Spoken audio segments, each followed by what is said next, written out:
मेरे प्यारे बच्चों, कैसे आप सभी। I hope you are doing well. तो स्टार्ट करते हैं आज की बहुत ही बेहतरीन तड़कती भड़कती क्लास आप सभी बहुत ही प्यारे बच्चों के साथ। तो आज का बहुत ही प्यारा टॉपिक जो स्टार्ट हो रहा है वो है आपका पार्ट 3 स्टार्ट हो रहा है, गैमेटोजेनेसिस।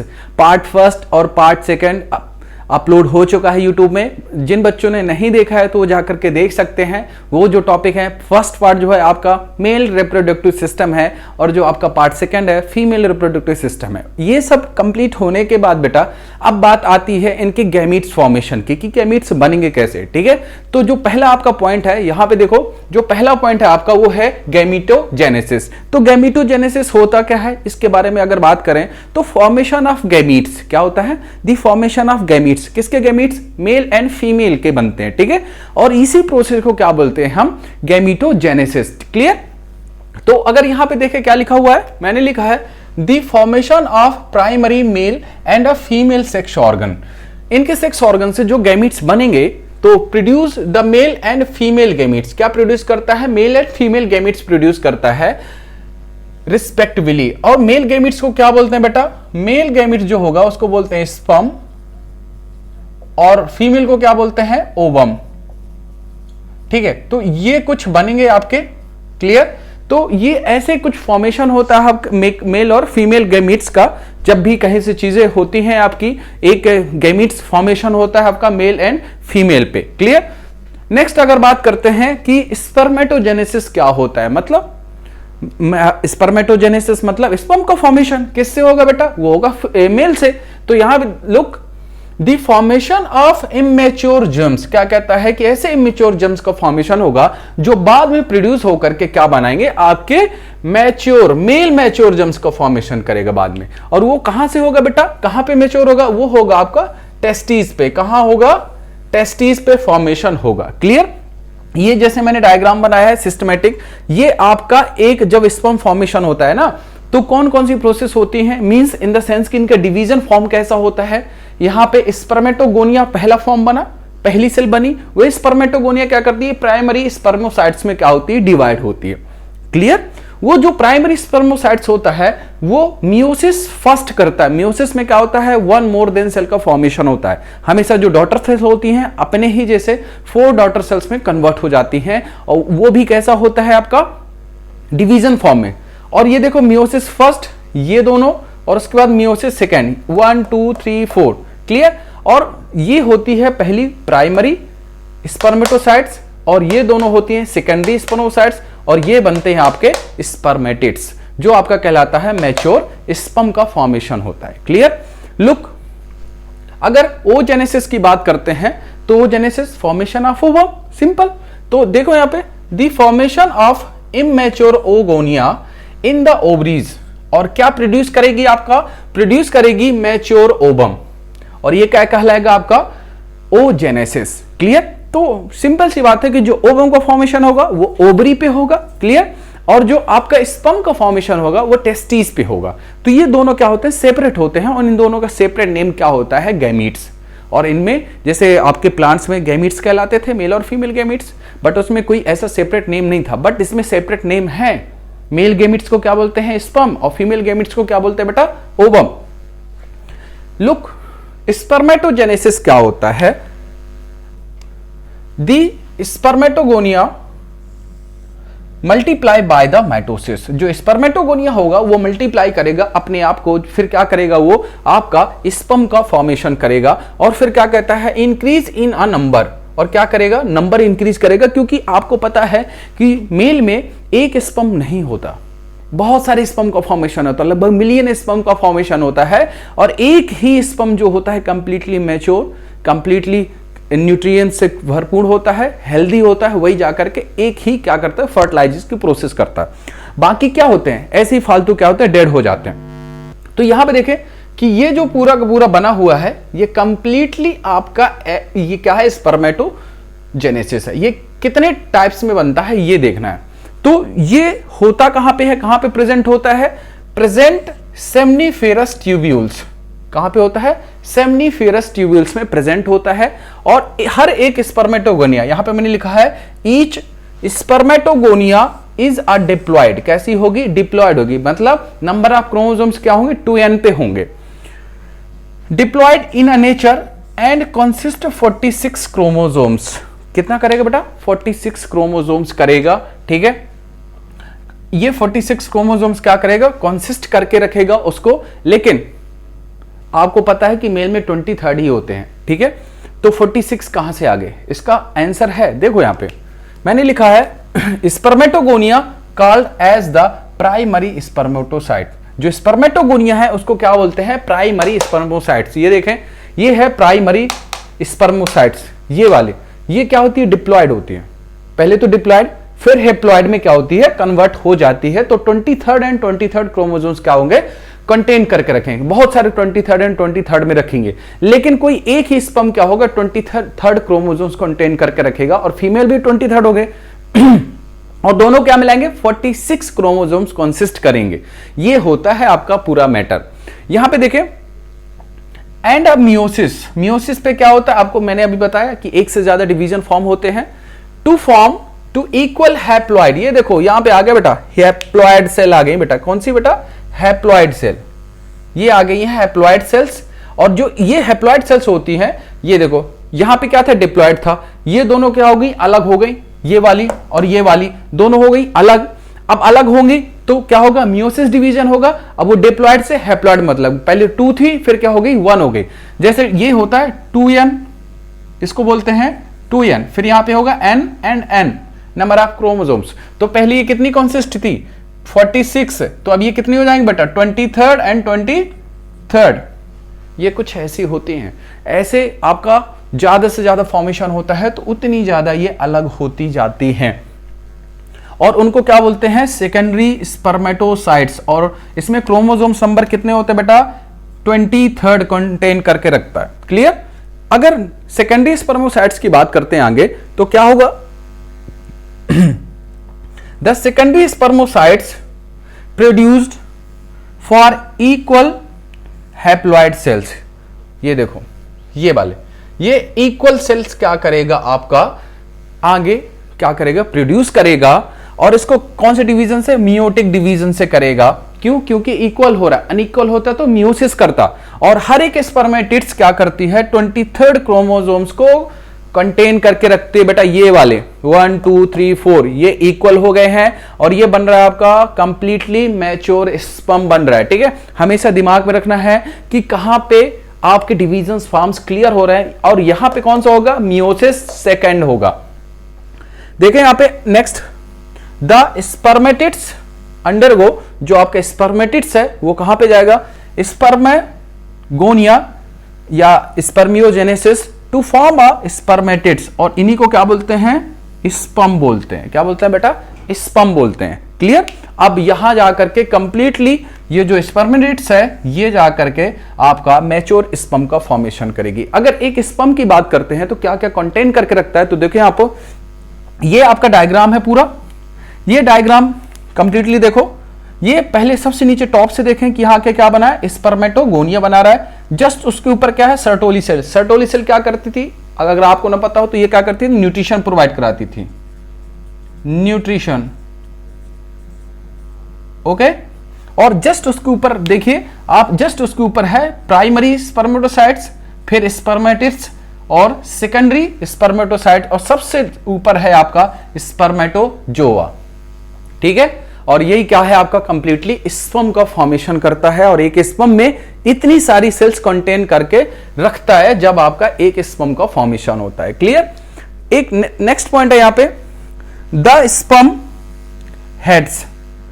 स्पर्म का हेड्स की बात करते हैं, are embedded in the Sertoli cell. क्यों? क्योंकि हेड से ही तो उसको क्या करना है? न्यूट्रिशन लेना है। और सर्टोली सेल क्या करती है? सर्टोली सेल बेटा आपको स्पर्म को आपको एनर्जी प्रोवाइड कराती है। सर्टोली सेल स्पेशली जब आपका स्पर्म फॉर्मेशन होता है। नेक्स्ट पॉइंट है, they are finally released. Complete बन चुका है। रिलीज कहां से होगा? टेस्टिस से होगा, वाइल ड्यूरिंग द सेक्स। और सेक्स की कंडीशन में ये क्या होंगे? आपके रिलीज होंगे। और यहां पे क्या कहता है? From the seminiferous tubules. कहां से होंगे बेटा? बहुत ही इंपॉर्टेंट क्वेश्चन आपके नीट में भी पूछा जाता है कि आपका जो फाइनली जो स्पर्म है वो रिलीज कहां से होंगे? तो ये सेमनीफेरस ट्यूब्यूल से होंगे। और किस प्रोसेस से होंगे? आपका by the process of spermiation. ठीक है, क्या हो जाएगा? स्पर्मिएशन से इस प्रोसेस को क्या बोलेंगे, स्पर्मिएशन बोलेंगे। जब भी आपका कोई स्पर्म आपका सेमिनिफेरस ट्यूब्यूल से क्या होगा, रिलीज होगा, that is a called in a spermiation. Okay, it's means that is all the most important lines are completed in here. Then look at here, this is a diagrammatical and this is also a lovely diagram of a sperm. It's not a sperm, जब sperm का formation होता है उसका है कि ये कैसा है, and this is a division form of a sperm and this is the inside part of a sperm where is a all the parts are present. Okay, तो ये चीजें आपकी कंप्लीट हो गई हैं, आपका oogenesis हो गया, ठीक है। और भी इसमें एक चीज अभी बची है, हम पढ़ेंगे कि प्राइमरी क्या होते हैं, सेकेंडरी स्पर्मेटो जो होते हैं, ठीक है, और इनमें कौन सा फॉर्म होता है। तो अभी नेक्स्ट पॉइंट पढ़ेंगे और उसके बाद हम पढ़ेंगे oogenesis, स्पर्म पढ़ेंगे, ठीक है। तो इस पार्ट में हमको बहुत सारी चीजों को नॉलेज लेना है। तो आई होप कि ये सब चीजें आप एक बार स्क्रीनशॉट ले लो इसको और अच्छे से इसको नोट्स कंप्लीट कर लेना और डायग्राम का थोड़ा सा ध्यान देना इन सब चीजों के लिए। ओके, तो स्क्रीनशॉट ले लो एक बार। ओके, आई होप कि ये आपने स्क्रीनशॉट ले लिया होगा। और आते हैं आपके नेक्स्ट पॉइंट में, जिसमें से आपके प्राइमरी स्पर्मेटोसाइट्स कैसे बनते हैं, सेकेंडरी स्पर्मेटोसाइट्स कैसे बनते हैं और स्पर्मेट्स का फॉर्मेशन कैसे होता है। तो ओके, तो come to the next point, primary spermatocytes. Okay, spermatogonia की बात करते हैं बेटा। तो यहाँ पे देखो डिवीजन्स पूरे कंप्लीट हो गए थे, ठीक है। डिवीजन्स कंप्लीट होने के बाद ये पूरी चीजें डिवीजन्स के कंप्लीट आ रही थी, ठीक है। अब एक चीज देखते हैं कि जो आपका पूरा का पूरा जो मेल जम्स बन रहे थे वो कैसे बन रहे थे, डिवीजन्स कौन सा लग रहा था। तो देखिए यहाँ पे meiosis first division, meiosis second. तो एक चीज का कंफर्म ध्यान देना कि जब यहां से सेल अलग होंगी तो ये डिप्लॉयड की कैटेगरी में आएंगे, ओके। और जब यहां से होंगे तो ये हैप्लॉयड हो जाएंगे, क्लियर। यहां नंबर ऑफ क्रोमोसोम्स 2n होंगे और यहां नंबर ऑफ क्रोमोसोम्स क्या होंगे बेटा, n होंगे, क्लियर। तो ये आपका डिवीजन फॉर्म एक कंप्लीटली मैच्योर स्पर्म का फॉर्मेशन करता है, क्लियर। अब जब मैच्योर स्पर्म का फॉर्मेशन होगा तो सिंपल सी बात है, जो स्पर्म होंगे वो कैसे होंगे, हैप्लॉयड सेल होगी, क्लियर। लेकिन जब उसका फॉर्मेशन बनेगा तो कैसा रहेगा, डिप्लॉयड रहेगा। उसके डिवीजन फॉर्म से ये चलते आ रहे, तो सबसे पहले स्पर्मेटोगोनिया, क्लियर। तो देखो स्पर्मेटोगोनिया होता क्या बेटा, कैसे ये एक आपके स्पेशल वर्किंग करता है मैच्योर स्पर्म पे, ठीक है। तो जब मैच्योर स्पर्म का फॉर्मेशन होता है तो हर एक स्टेप पे कंप्लीट होगा, क्लियर। तो लुक यहां पे कह रहा है स्पर्मेटोगोनिया है क्या बेटा, इमेच्योर मेल जम्स। कैसा, immature mail germs that undergo, जब कोई भी एक इमेच्योर, जो अभी मैच्योर नहीं हुआ, इमेच्योर मेल जम्स क्या करेगा, मियोटिक करेगा, मियोटिक डिवीजन करेगा और क्या बनाएगा, एक स्पर्म का फॉर्मेशन करेगा। और वो सेल कैसे होंगे बेटा, डिप्लॉयड होंगे और एक डिप्लॉयड सेल में 46 क्रोमोसोम्स होंगे, ओके। तो ये आपका जो फॉर्म बनेगा वो कैसा होगा, आपका डिप्लॉयड होगा, क्लियर। और वो भी कौन सी डिवीजन से, मियोटिक डिवीजन से। इसलिए क्योंकि मियोटिक डिवीजन होता है लिमिटेड, क्या होता है, लिमिटेड डिवीजन के लिए। जब भी हमें ज्यादा चीजें, मतलब सेल का ज्यादा डिवीजन होता है, मतलब एक से ज्यादा या 2 से 4, 4 से 6 या 2, 4, 6 ऐसे बढ़ता है, तो वो हमेशा मियोसिस डिवीजन्स के अकॉर्डिंग आता है, क्लियर। अगर नेक्स्ट टर्म्स की बात कर रहे हैं यहाँ पे, तो अगर आप नेक्स्ट टर्म्स देखें यहाँ पे, प्राइमरी स्पर्मेटोसाइट्स क्या होता है। देखो यहाँ पे प्राइमरी स्पर्मेटोसाइट्स, ये देखो ये वाला जो होता है आपका, ये स्पर्मेटोगोनिया हो गया, क्लियर, एक मटेरियल। फिर उसके बाद आता है प्राइमरी स्पर्मेटोसाइट्स बनेगा कैसे, ये भी लगभग आपका मियोसिस डिवीजन से फिर अलग होना स्टार्ट होगा। तो कैसा करता है, डिवीजन पीरियोडिक मियोसिस, कैसा होगा, एक मियोसिस डिवीजन होगा पीरियोडिक, और क्या करेगा, to form a 2 equal haploid cell. कैसा बनाएगा, ये देखो यहां पे 2 इक्वल हैप्लॉयड सेल बना रहा है कि नहीं बना रहा है, ठीक है। और एक चीज का और मतलब समझो, ये 2 इक्वल हैप्लॉयड बनाएगा, जो ऊपर वाले आपके 46 क्रोमोसोम थे वो अलग हो जाएंगे। अलग होने के बाद क्या बनाएगा, 23rd के पेयर बनाएंगे, क्लियर। तो ये ऐसे डिवीजन चलते रहते हैं और इसमें 46 क्रोमोसोम्स क्या करेंगे, कंटेन करके रखेंगे। ये वाला, ये अभी 46 ही रहेगा। लेकिन जब आपका सेकेंडरी स्पर्मोसाइट्स आएगा तो यहां से डिवीजन्स क्या होंगे, चेंज हो जाएंगे। तो सेकेंडरी स्पर्मोसाइट्स को देखें यहां पे क्या होता है, ये आपका कैसा है, हैप्लॉयड सेल्स है पहला। और ये कहां से बनती है बेटा, एराइजिंग फ्रॉम द प्राइमरी यहां पे देखो प्राइमरी स्पर्मेटोसाइट से बनेगा ये, क्लियर। हर एक का डिवीजन अपने ऊपर वाले डिवीजन फॉर्म से ही बनता है, क्लियर। अगर नेक्स्ट बात करते हैं यहां पे, तो ये देखो यहां पे 23rd क्रोमोसोम्स कंटेन करके रखेगा। मैंने अभी बताया आप लोगों को कि जब भी आपका प्राइमरी चेंज होगा सेकेंडरी में, तो प्राइमरी तो डिप्लॉयड होगा और आपका जो सेकेंडरी होगा वो कैसा हो जाएगा बेटा, आपका डिवीजन बदलेगा और वो आपका मियोसिस फर्स्ट डिवीजन कहलाएगा। क्लियर। और जो मियोसिस फर्स्ट होगा वो 23rd क्रोमोसोम्स क्या करेगा, कंटेन करके रखेगा जब आपका एक स्पर्म कंप्लीट फॉर्मेशन होगा। क्लियर। यहां पे देखें स्पर्मेटिड्स क्या होता है बेटा, स्पर्मेटिड्स क्या होंगे, देखें ये है स्पर्मेटिड्स। सेकेंडरी के बाद स्पर्मेटिड्स आता है। ओके।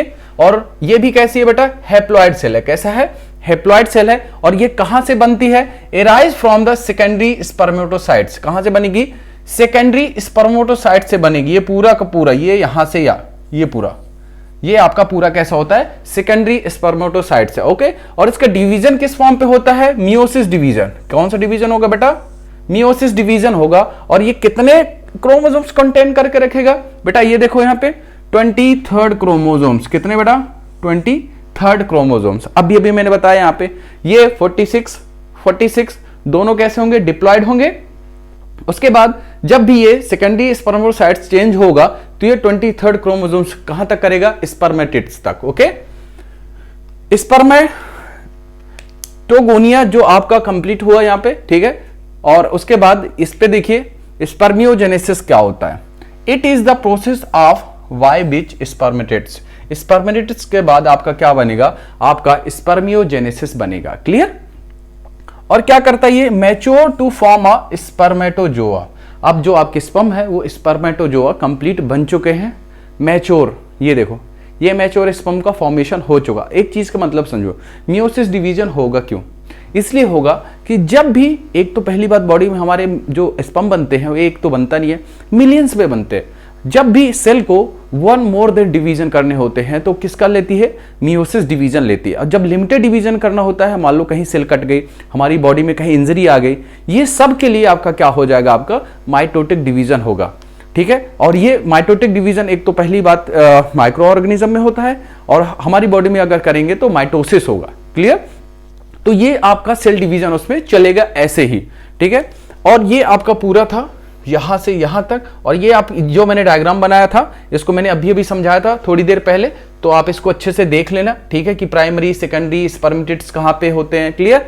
अगर मैं स्पर्म फॉर्मेशन की बात करता हूं कि इसमें कौन कौन से आपके हार्मोन्स इफेक्ट डालेंगे, तो बहुत सारे इस हार्मोन्स होते हैं, जैसे GnRH लिखा है, FSH लिखा है और LH लिखा है। इनका फुल फॉर्म क्या होता है, देखो पहला तो ये है गोनेडोट्रोपिन रिलीजिंग हार्मोन। कैसा है, गोनेडोट्रोपिन है और इसको क्या बोलते हैं बेटा, GnRH। उसके बाद है follicle stimulating hormones, FSH। Okay, FSH ये हार्मोन्स हो गया।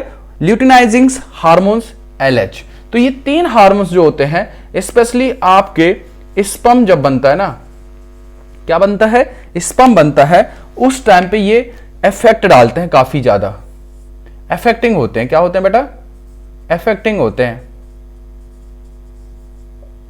ये अफेक्टिंग होते हैं काफी ज्यादा। जो हार्मोन्स कब होगा, जब आपका मैच्योर आपका स्पर्म बनेगा। क्लियर। चलो इनको एक काम करते हैं, इनको क्लियर, इनको एक्सप्लेन करते हैं और इनके बारे में देखते हैं। उसके बाद हम पढ़ेंगे स्पर्म कि स्पर्म का स्ट्रक्चर कैसे होता है। ओके, तो आते हैं इसको GnRH में। ओके, और पढ़ते हैं इसके बारे में कि गोनेडोट्रोपिन रिलीजिंग हार्मोन्स होता क्या है। ओके, गोनेडो रिलीजिंग हार्मोन्स की बात करते हैं बेटा, तो यहां पे देखो कि यहां पे तीन हार्मोन्स आपके क्या थे, स्पेशली वर्किंग कर रहे थे स्पर्म फॉर्मेशन में। ठीक है, और जो क्या कर रहे थे, इफेक्ट डाल रहे थे। ठीक है, तो यहां पे देखिए GnRH है, तो यहां पे गोनेडोट्रोपिन जो था आपका, गोनेडो रिलीजिंग हार्मोन्स जो स्पेशली इफेक्टिंग डाल रहा था, वो किस लिए डाल रहा था, तो यहां पे देखो क्या कहता है, it is the secreted by the hypothalamus. Hypothalamus कहां पे होता है, दिमाग छोटा सा। ठीक है, हाइपोथैलेमस ही क्या करता है, आपको सोचने के लिए, किसी की फीलिंग्स के लिए। ठीक है, कि कहते हैं ना कि बहुत ही ज्यादा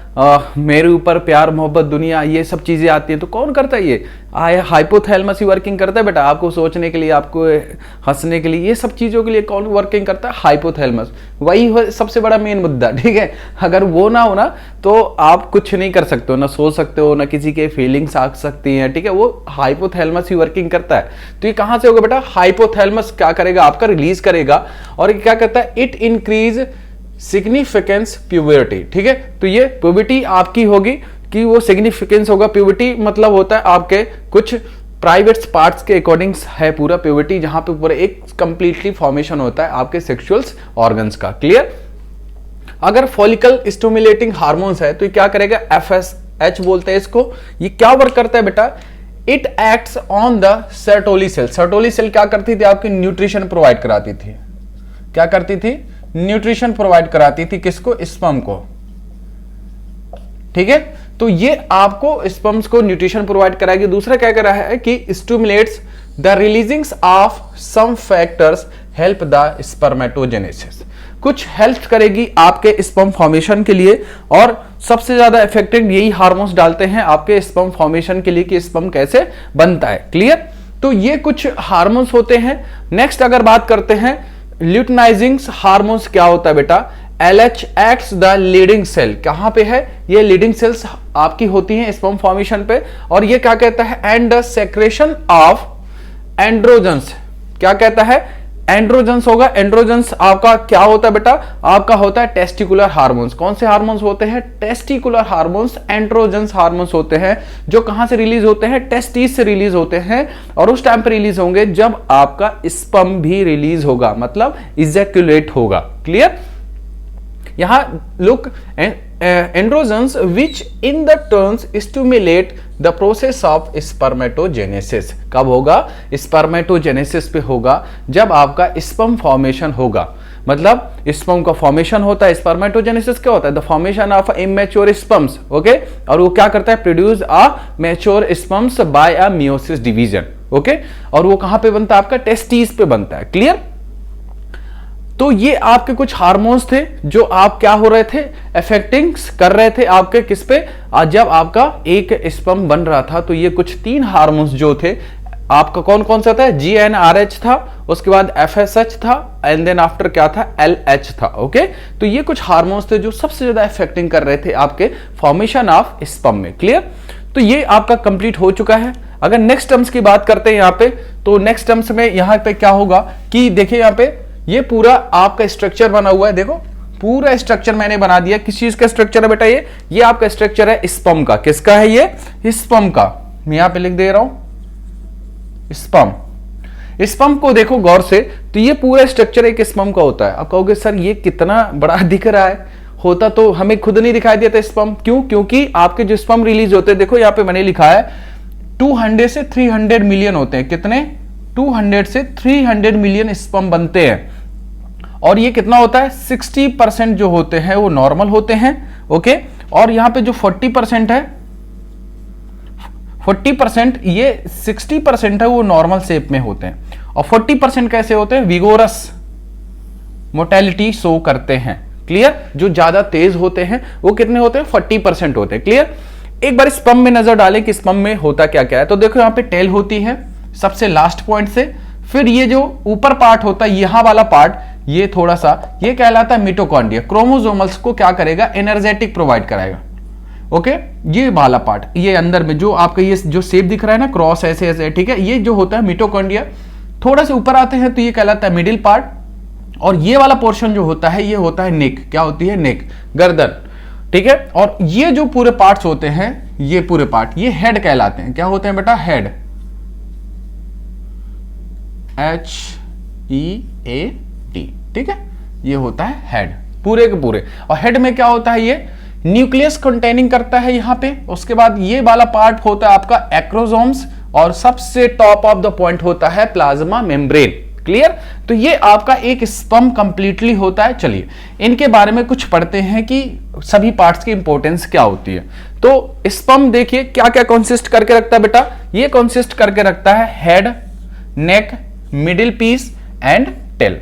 क्लियर? तो अगर एक्रोसोम्स की बात करते हैं आपका कि एक्रोसोम्स होगा क्या, ये वाला पोर्शन क्या क्या होता है इसमें, तो देखिए किससे फील्ड रहता है। ये सबसे ज्यादा आपका होता है डाइजेस्टिव एंजाइम से फील्ड रहता है, और ये क्या हेल्प करता है, हेल्प इन द डिसॉल्विंग। क्या डिसॉल्व करने के लिए हेल्प करता है बेटा, डिसॉल्विंग मेम्ब्रेन। कौन सी मेम्ब्रेन को डिसॉल्व करेगा, ये एग सेल की। कौन सी बेटा, एग सेल की। पता है ना, फर्टिलाइजेशन के समय क्या करेगा, फ्यूज करेगा एक एग सेल को, तो क्या करेगा, डिसॉल्व करेगा। तो ये कैपेसिटी होती है उसमें help in the fertilization of ovum. जब फर्टिलाइजेशन की प्रोसेस होती है तब आपका हेल्प करता है। मिडिल पीस की बात कर रहे हैं तो मिडिल पीस क्या करेगा आपका, मिडिल पीस क्या कंसिस्ट करेगा, कंसिस्ट मिटोकॉन्ड्रिया। क्या कंसिस्ट करेगा बेटा, मिटोकॉन्ड्रिया। और ये क्या प्रोड्यूस करता है, क्या प्रोड्यूस करता है, प्रोड्यूस एनर्जी किसके लिए करता है, फॉर अ मूवमेंट के लिए। क्लियर, किसके मूवमेंट के लिए, ये टेल के मूवमेंट के लिए हेल्प प्रोवाइड कराता है आपका मिटोकॉन्ड्रिया, तभी तो एनर्जी देगा। फॉर द मोटेलिटी के लिए भी करता है, किसके लिए बता, मोटेलिटी के लिए कि इजी से वो घूम जाए किसी भी डायरेक्शन में। The sperm essential for the fertilization. Clear, कि आगे जा रहा है, क्यों, क्योंकि स्पर्म ही तो एजैकुलेट होता है, ओवम नहीं होते इजैकुलेट, ठीक है ना, स्पर्म ही इजैकुलेट होता है और क्या करता है, इंजेक्ट होता है कहां जाकर के, वेजाइना में। वेजाइना में इंजेक्ट होगा और वो क्या करेगा, आगे की तरफ बढ़ेगा, फैलोपियन ट्यूब। पहले भी बता चुके हैं कि फर्टिलाइजेशन की प्रोसेस कहां पे होती है, फैलोपियन ट्यूब पे, ठीक है। अगर जिसने ये वाले पार्ट नहीं देखे हैं तो पार्ट सेकंड में जाकर के आप यूट्यूब में देख सकते हो, जाकर के फीमेल रिप्रोडक्टिव पार्ट के बारे में। क्लियर, ये स्पीड से आगे जाएगा तो उसको एनर्जी कौन प्रोवाइड कराएगा, आपका कराएगा middle piece. Clear, middle piece यहां से पूरा ये यहां पे आपका हेल्प करता है। अगर सीमेन की बात करते हैं तो सीमेन कैसा होता है, एक लिक्विड फील्ड मटेरियल होता है, दूसरा व्हाइटी मिल्की होता है। और ये क्या करता है बेटा, देखो मिल्की व्हाइटी है, कैसे, मिल्की व्हाइट है, ऑर्गेनिक फ्लूइड है ये। और ये कहां से रिलीज होता है बेटा, स्पर्म से रिलीज होता है। कब होता है, ड्यूरिंग इजैकुलेशन। इजैकुलेशन मींस होता है जब आपका स्पर्म इंजेक्ट होता है बाय पेनिस से, ओके। और ये क्या कंसिस्ट करता है, इट कंसिस्ट स्पर्म, क्या करता है बेटा, स्पर्म। और क्या कंसिस्ट करता है, fluids secretion by the accessory ducts. किससे होगा, एसेसरी डक्ट्स। आपने पढ़ा था ना एसेसरी डक्ट्स में, अगर नहीं पढ़ा हो तो इसकी भी वीडियोस पढ़ी है मेल रिप्रोडक्टिव पार्ट्स में, जिसमें हमने पढ़ा था टेस्टीज, एसेसरी डक्ट्स और एसेसरी ग्लैंड्स। क्लियर, तो ये चीजें हमने पढ़ी थी। और देखो यहां पे एसेसरी ग्लैंड्स भी है और क्या है यहां पे, टेस्टिकुलर हार्मोन्स। इसको क्या बोलते हैं, अभी अभी मैंने बताया, याद करो, इसको बोलते हैं एंड्रोजन्स। क्या बोलते हैं बेटा, एंड्रोजन्स। और ये क्या मेंटेन करके रखता है बेटा, ये मेंटेन करके रखता है, maintain the function of the male accessory systems या डक्ट्स एंड ग्लैंड्स। ये मेंटेन करके रखता है सीमेन, ठीक है। अगर एसेसरी डक्ट्स की बात करते हैं तो आपने देखा होगा रेटे टेस्टिस था उसमें, ठीक है। आप उसमें और भी बहुत सारी डक्ट्स थी जो आपका कंप्लीट एक मेल रिप्रोडक्टिव पार्ट को कंप्लीट कर रहे थे, ठीक है। उसमें एक ऐसी ग्लैंड्स भी थी जिसमें से आपने सेमिनल फेवर ट्यूबल्स पढ़ा होगा, बल्बी विथरल पढ़ा होगा, ठीक है, प्रोस्टेट ग्लैंड्स पढ़ा था। तो ये सभी कौन सी ग्लैंड्स थी, आपकी एसेसरी ग्लैंड्स थी, ठीक है। ये आपकी आती है मेल रिप्रोडक्टिव पार्ट के अकॉर्डिंग। तो ये आपका कंप्लीट, ये पोर्शंस कंप्लीट होता है, ठीक है। और ये आपका स्ट्रक्चर ऑफ स्पर्म है। एक बार आप इसका बेटा स्क्रीनशॉट ले सकते हो, ठीक है। आई होप ले लिया होगा। तो आपको ना एक एक पॉइंट क्लियर करने। एक बात बताता हूं, 12th के बोर्ड एग्जाम में सबसे ज्यादा क्वेश्चन पूछा जाता है ये, draw level diagram of a sperm and also explain their parts. ये वाले parts, exosomes, middle piece and semen, ठीक है। तो ये आपके पार्ट्स को एक्सप्लेन करने के लिए पूछा जाता है 3 मार्क्स में, तो दिमाग में रखना, ठीक है, कि ये हमेशा पूछे जाते हैं। एक चीज और, आपके ऑब्जेक्टिव टाइप क्वेश्चन में एक क्वेश्चन पूछा जाता है कि स्पर्म को एनर्जी कौन प्रोवाइड करता है, तो वो होती है सर्टोली सेल, ठीक है। तो सर्टोली सेल्स होती हैं पूरी की पूरी, ये देखो मैंने यहाँ पे लिखा सर्टोली सेल्स न्यूट्रिशन स्पर्म को देती है। क्लियर, तो ये आप हर एक पॉइंट को क्या करोगे, एक एक पॉइंट को आप क्लियर करोगे, तब जाकर के आपको ये कंप्लीट होगा। बोर्ड एग्जाम आ जाएंगे आफ्टर 3 मंथ्स के बाद, ठीक है। तो उनको सिस्टमैटिक कंप्लीट करना है। ये डायग्राम को 1, 2 या 3 बार जब भी आप बनाओगे तो ये सिस्टमैटिक आपसे आ जाएगा, ठीक है। यहाँ पे अगर इजैकुलेशन की बात करते हैं, स्पर्म कितना बनते हैं, 200 to 3 मिलियन बनते हैं स्पर्म, ठीक है। अगर 60% स्पर्म की बात करते हो तो नॉर्मल शेप में होते हैं, जैसे होते हैं, और जो 40% होता है विगोरस मोटेलिटी शो करते हैं, जो स्पीड से आगे जाते हैं। सिर्फ एक ही स्पर्म होगा जो क्या करेगा, फर्टिलाइज करेगा एग्स को, ठीक है। तो आई होप कि ये आप सभी चीजें आपको क्लियर समझ में आई होंगी, जितनी सारी चीजें मैंने यहाँ पे बताई हैं, ठीक है। तो आज का जो टॉपिक था आपका गैमेटोजेनेसिस, वो आज खत्म होता है। इसके बाद हम पढ़ेंगे जो कंप्लीटली बनेगा वो बनेगा ओजेनेसिस, ओके। तो आज के लिए इतना ही, और मिलते हैं नेक्स्ट क्लास में जो आपका नेक्स्ट पार्ट होगा। तो आज के लिए the class is OVER, bye bye and take care.